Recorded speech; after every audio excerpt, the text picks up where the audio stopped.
Dėl to, kad tai yra labai širdžiai artimas ir mielas projektas, kurio dėka yra įtraukiamas jaunimas į gatvės sportus ir šiaip sportus. Mano manimo, užsieniečiams gyvenantiems Lietuvoje trūksta integracijos, daugiau informacijos, ką gali nuveikti. Tai norisi jiems parodyti, kad galima užsiimti aktyvių gyvenimų, ne tik barais ir kitokiom kultūromis.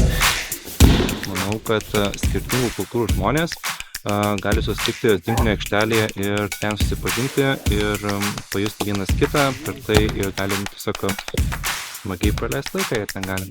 Kad galėčiau motyvuoti žmonės sportuoti, nebijoti bandyti zumbą treniruočių ir aktyviai leisti laiką, nepaisant kokio amžiaus esate.